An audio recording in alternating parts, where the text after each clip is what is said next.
Hello there guys, this is Deku here, back in a video, and today I'm going to do What If Deku Was Reborn part 34. Hope you enjoy it.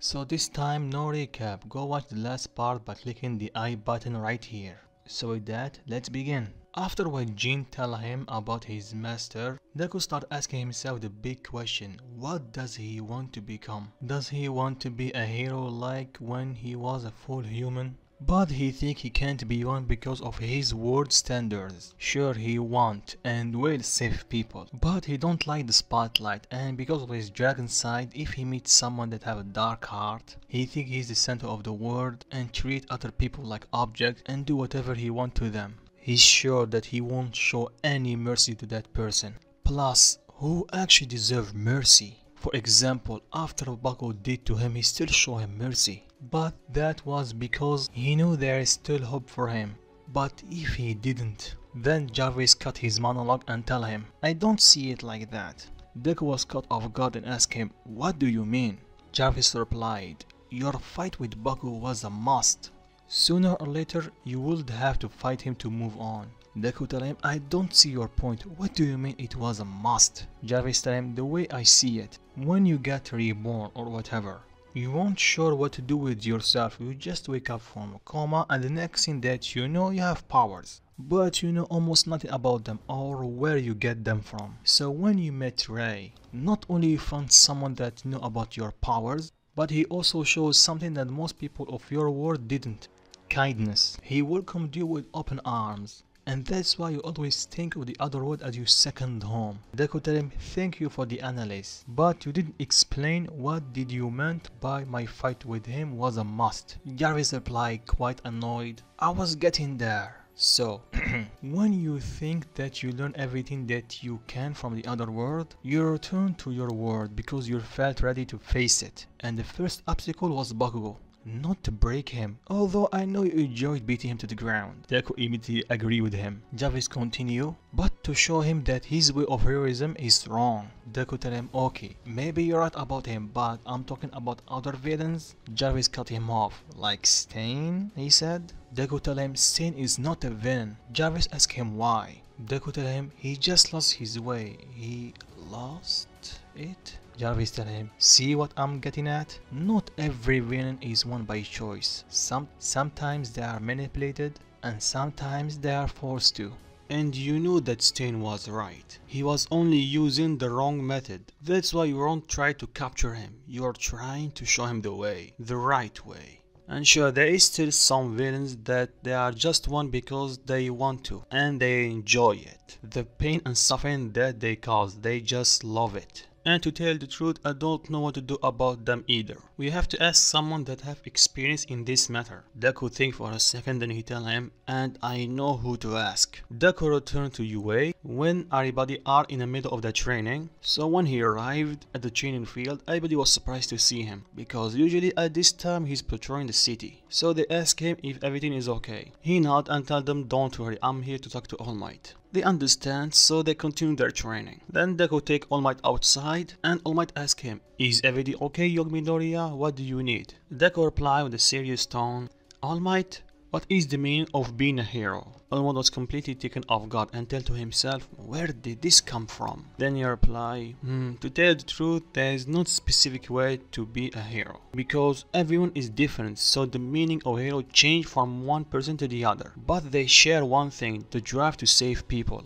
Then Deku tell him, okay, one more question. If the hero killed someone, specifically a villain, can he still call himself a hero? All Might pauses for a second because he realizes his next word will be the deciding matter for Deku's future. Yes, All Might tell him. Yeah, he can still call himself a hero. But that doesn't mean he can kill every villain he encounters. Because not every villain is won by choice. Sometimes they are just manipulated. And sometimes they are forced to become one just to survive. Deku reply, I see. Thanks, All Might. Then All Might tell him, young Midoriya, you have the potential to become a great hero, and you have a strong sense of justice. Don't sell yourself short because of your actions, because if I was in your shoes, I will do the same. So go, be the hero that you want to be. Then it clicks in Deku's head, the last word of his Master Ray. Go be the hero that you want to be. So this is their true meaning. So Deku tears up a bit. All Might apologize and tell him sorry if it was harsh. Deku wipe his tears and tell him, nah, it's okay, All Might, your words are just like my Master Ray's one. He told me the same line that you did right now. Anyway, thanks All Might, that was very helpful. All Might smiles and tell him, I am here anytime you need me. Deku smiles back and tell him, yeah, I know. I have to return to the city, so see you later. All Might tell him to stay safe out there, and up he goes. Then All Might returns to the training field, and Aizawa asks him, what did Deku want from him? All Might smiles and tell him he only wants closure. Aizawa asks, closure? For what? Closure if he can still become a hero in this world. Aizawa eyes widen, then he smiles and tell him, it's about time that kid found his way again. So with that, let's cut back to Deku, and like usual, there is nothing to do in his world, so he went back to the other world and straight to the Dragon Valley. When he arrived, he wanted to talk/train with his dad, but this time his dad was busy. Deku was intrigued, so he asked if he can help. And his dad was stunned for a second. He can sense that Deku changed, he's a bit more relaxed than usual. So he tell him, since the monster that can use magic start appearing more and more, I was thinking of adding a new general, but I don't know where to station him. Deku think for a second, then he tell him, I may know a place. His dad was intrigued, so he tell him lead the way.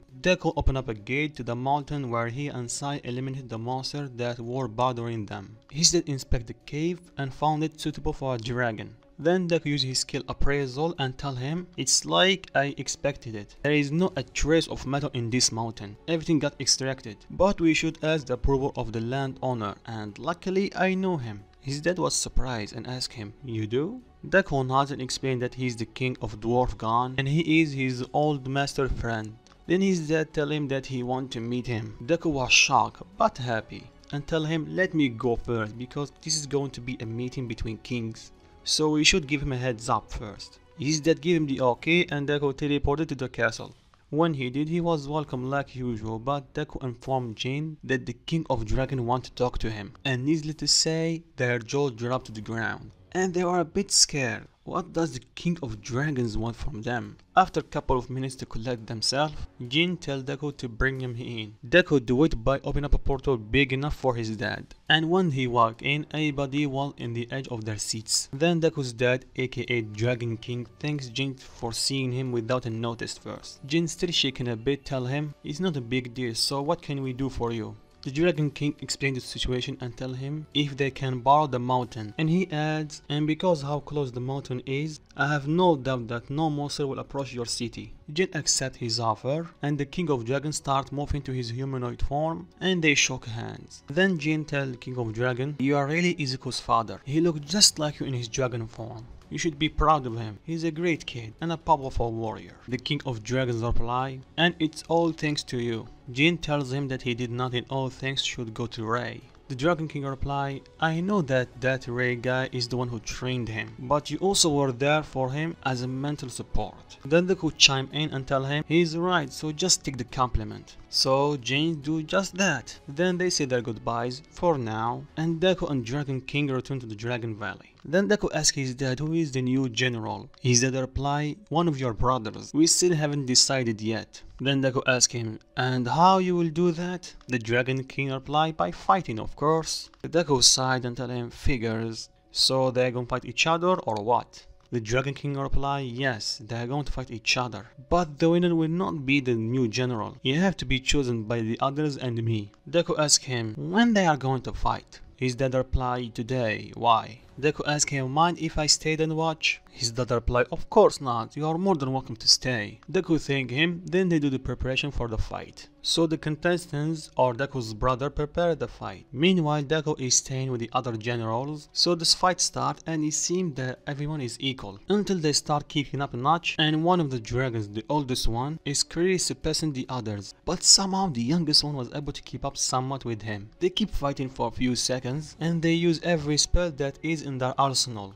And in the end, the oldest one is the only one standing, and he was declared the winner. But something was off about him. He's mocking his own brothers, insulting them how weak and worthless they are comparing to him, and that really go under Deku's skin. And he hear his consent to the other dragons and tell them, sure, they don't have to like the other races, but if he this go to his brother, his own flesh and blood, what will he do to the other races? So his dad asks him, who do you think is worthy to be a general? Deku replies, if you want my honest opinion, I think the youngest one. He have a lot of potential and he was able to keep up somewhat with his older brothers. You just have to show him the ropes and he's good to go. The dragons start looking at each other, they nod, then Deku's dad stand up and tell them, I have decided on a new general. The oldest one starts working toward them, thinking that he is the next one. But to the shock of everyone, he selected the youngest one. The oldest one start arguing and tell them that he beat them. He's the strongest, he should be the next general. Then the Dragon King tell him, strength is not everything. A general should care about the land he protects and the people that live in it. So the extent of their job not only is to protect us dragons, but also to care about other people. That's our duty as the strongest race. Deku fly to hear his brothers and he start with the youngest one. He congratulate him on his new job and his brother tell him that he is a bit noxious. Deku reassure him and tell him that everything will be okay as long as he try his best. He thank him for his support and he go heal the other one. And Deku tell him great job. He thanked him and told him, you're the one who suggested they pick the youngest one, aren't you? Deku replied, yeah, but I was just stating my opinion. I was not thinking that they're going to take it. Are you upset that you are not the new general? His brother replied, nah, I was just into it for a good fight. And even if they pick me, I'm going to tell them to pick the youngest one. Because you're right, he have a lot of potential. Deku jokingly said,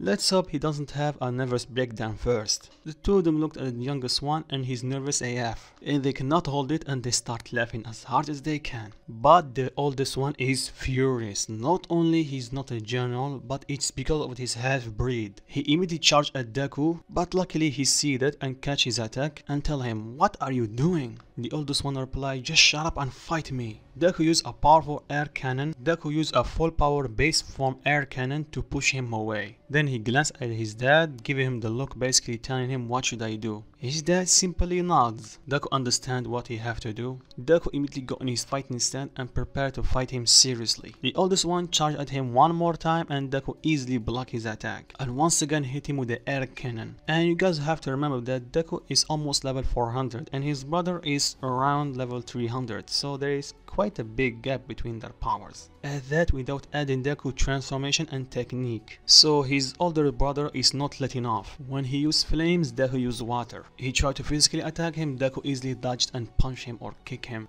doing quite a bit of damage. After a few minutes he have enough and pop his Zeus clock first level, so it give him 20 times multiplier of his base power and literally one punch him. Everyone except his dad are in complete shock. Their jaw just hit the floor. Then Deku fly at the group and ask, so what now? His dad reply, nothing, you are defending yourself. Although the last punch was a bit too much. But whatever, I will deal with him when he wakes up. Deku nods and tell him okay. Then Jirik tell him, I cannot believe how strong you got. Deku smiles and tell him, it's partially because of you. I could have never imagined that I'll be this strong if you did not train me, so thank you. Jirik smiles back and tell Deku, you're welcome kid. The youngest one tell him, why didn't you become the new general? You're plenty strong. Deku reply, nah, this is not my job because this is actually not my world, it's yours. So protecting it is on your shoulders. I have my own world to deal with. But if I was the area, I would gladly give a hand if you need it, and I doubt you will. After that, Deku think that he have enough and he have to return to his world. So he wish his younger brother good luck and off he went back to his world. When he returned, a surprise was waiting for him. Aizawa tell him, watch the news kid. And when he did, his jaw dropped to the ground. Someone took pictures from sport festival and the attack of the League of Villains, specifically when Deku used his full power Zeus cloak against Kaminari and Bakugo, and the video footage from when he saved Ragdoll and almost gained over his power. So his hair lost his spikiness and returned to his normal shape, except it was white. So putting all this together, and they realized that Izuku Midoriya is White Ninja. Deku lost all the color from his face, but he quickly collected himself, and on the spot he created a shadow clone wearing White Ninja clothes and sent him through a gate to the city. Aizawa tell him, "What are you doing, kid?" Deku reply, "The plan." And he exits the dorms and walks to the gates of UA. Meanwhile, his clone go to the other side, and like he expected, there is quite a lot of reporters there, demanding to talk with Izuku Midoriya. Then Deku tell his clone to make an appearance. He did, and like he expected, the reporter jump on him and asking him questions, mainly tell him that he is Izuku Midoriya, the clone, but for now let's just call him White Ninja, start laughing hysterically and tell them, "Sorry, you guessed it wrong, I'm not Izuku Midoriya. Izuku Midoriya is that kid, I guess." He pointed to his original self that is beside the gate. Everyone do a double take, because there it is, Izuku Midoriya in one hand and White Ninja on the other. Then White Ninja tell them, "Next time don't jump to conclusions, because my identity will stay a secret for now. And stop bothering these poor kids, he had more than enough already." Then he signaled to his original self to start walking back to the dorms, and White Ninja exit like he did by vanishing. And in a few seconds, the horde of reporters are gone. In the way to his dorm, Deku encountered President Mike and tell him, "Well, that was weird, huh?" and continue walking. When he arrived back to his dorm, he see on the news they are debunking the theory that Izuku Midoriya is White Ninja. And yes, his clone just returned to him, if you want to know. Then Aizawa asked Deku, "You are prepared for this, aren't you?" Deku smirks and tell him, "I am prepared for everything, Aizawa. And I think I'm going to leave it here. So what do you think? If you like it, drop a like and tell me what you think of it in the comment section. And by the way, the next part we will cover season 4. So hope you are ready for the overall arc. So you guys stay safe out there and peace."